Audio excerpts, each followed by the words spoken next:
Hi, I wanted to take some time to give you an overview of cultural diversity, tackling the subjects that we have learned in class and the ways that it has opened my eyes. I think this would be relevant for people within my school district to know at least a little bit on each of these topics that we've gone through in this class.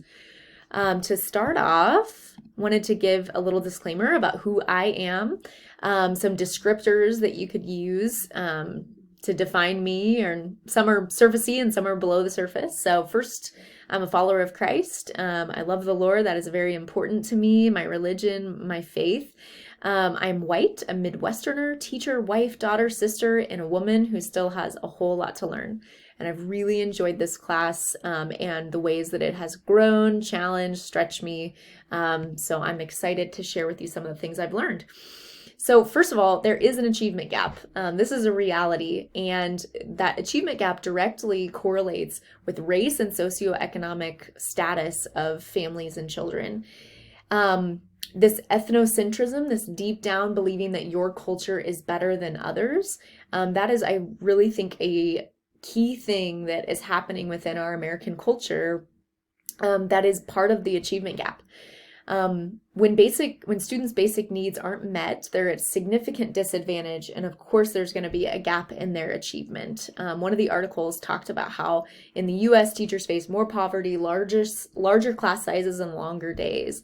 That was from Darling Hammond's article. And so just racism, and I feel like until we, and what some of these articles talked about is until we deal with racism, we are going to have an achievement gap until we decide to deal with that, because really it's really deeply rooted in that racism. Next, learning about the LGBT community, how there are conflicting laws. People are able to marry people of the same sex, but in some states they can also be fired for this as well from their jobs as being as teachers. And why this is, there's a lot of paranoia about people who are homosexual being pedophiles, and so that is part of the fear, I think, that surrounds that, which isn't true. Bullying in school settings, 45% of LGBT young people still face bullying at school because of who they are. This was very, very sad, and that is a very high percentage. So, what's the best way to deal with prejudices? So I think just personally continuing to learn about people and their experiences, asking questions, being curious. And I put this graphic next to it talking about the whole person, because LGBT, this is just one part of who they are. And people are so much more than just who they decide to marry or date or anything like that. So just keeping in mind that people are people, and valuing all people, and really choosing to love people for who they are. Next, religion. This topic, to teach or not to teach about religion was kind of, this big talked about things. So teaching about religion is not the same as teaching religion. That was Posnick Goodwin. I really enjoyed learning about this, the pros and cons. So like pros about teaching religious education. Specifically teaching kind of a big picture, religion has played a large role in history, and so it'd be very hard to leave it out.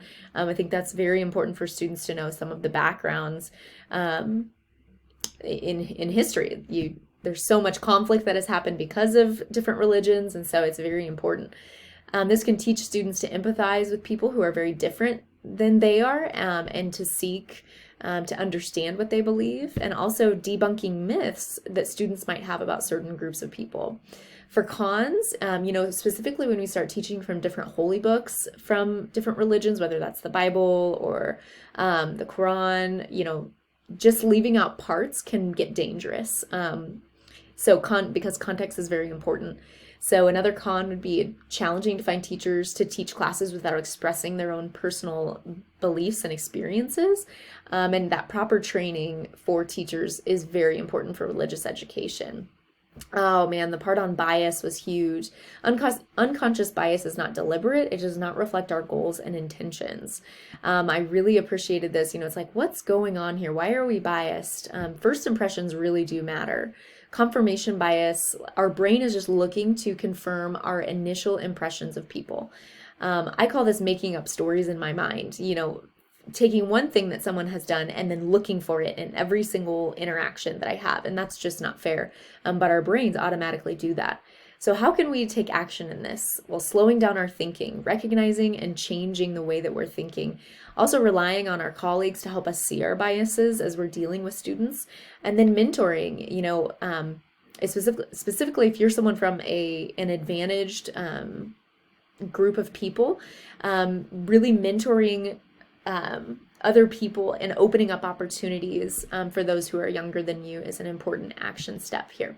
So here are my references. I went a little bit over, but that is kind of some things that I have learned about cultural diversity.